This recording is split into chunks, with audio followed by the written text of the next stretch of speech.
Joe Johns, our senior correspondent, is here. Dana Bash, our senior congressional correspondent, and our national political correspondent, Jessica Yellen.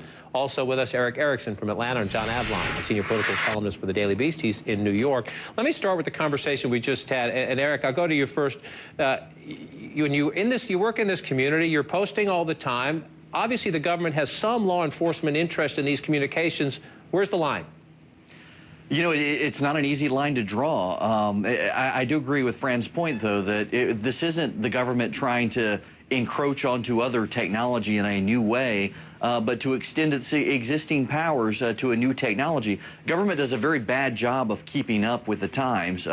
With technology, I mean, goodness, we were still paying the phone tax for the Spanish-American War up until a few years ago. It's very hard for government to evolve. I would say, though, that politically this is going to be a very tough battle for Barack Obama and his base, and not a fight with Republicans, because it's his base who wanted Guantanamo closed and it's still open, and these national security powers restricted, and they're not. It's a fair point, isn't it, John Avlon? Because when you talk to people on the left, it's one of the things they do grumble about, not only that the promise to close Gitmo hasn't been kept, but they think in fighting for anti-terrorism powers that this administration is equal, or in some cases, the ACLU and others believe even gone beyond what the Bush administration did.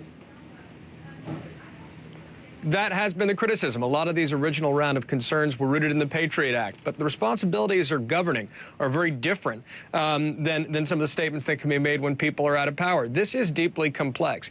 Privacy concerns are one of the real urgent issues of our time, as is cybersecurity, and the reality that we can't wait to a digital Pearl Harbor to take these issues seriously. It's about the balance between protecting the rights of law-abiding citizens to privacy and terrorists' desire for invisibility, and the fact that we are digitally communicating now. And I think that it does make sense to keep the role of government up to the pace of change, but we need to be vigilant about whenever government asks for more power, we should question it. That's not a conservative or liberal virtue. That's citizen common sense. Is the government up to the pace of this? I was on the train, God, it was several months back, and I ran into George Tenet, the former CIA director, and he says he's doing a ton of work in this field now, advising corporations on cybersecurity, and his take was that the government was sort of asleep at the switch.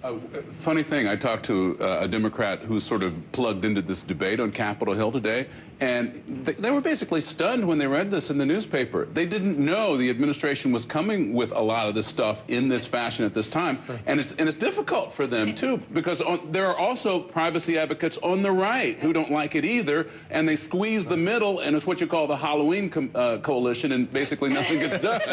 But just to underscore that point, the Senate Majority Leader, the Democrat in charge of the United States Senate, just told our congressional producer, Ted Barrett, he didn't know about this until he read it in the newspaper, and he's not going to be briefed until tomorrow. Same with the Senate Intelligence Chairman, Dianne Feinstein, who just in the hallway of the Senate just moments ago said she has to see exactly what they're talking about. But she did, to John's point, to John Avlon's point, she did say she sees enough intelligence material that she knows how important it is. The debate about the intelligence community sharing is always left-hand, right-hand, and now we have... They're not sharing so much. Definitely not sharing. It's such a reminder, though, the difference the president on the campaign trail versus governing. I mean, he was a fierce critic of the NSA wiretapping, of rendition, of course, Guantanamo, and then the reality of governing is so different. Yes, he will have challenges with his base, but this is never, I don't think, proven to be one of those issues that becomes complicated broadly politically, because independents and moderates tend to support. This is one. Well, you know, I got a question here. Remember, it was, I guess, 4 weeks ago, a lot of Democrats were complaining that the president was engaging on Middle East peace during the election instead of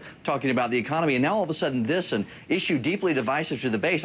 I got to wonder, if I'm a Democratic strategist, what is the guy doing bringing this up when the Democrats aren't even going to be meeting for more than another week? Yeah. This was I think this was a beat reporter doing his or her job more than that administration bring it up, and you can bet they're not all happy about it at the White House that somebody talked to this reporter. We're going to take a quick break. When we come back,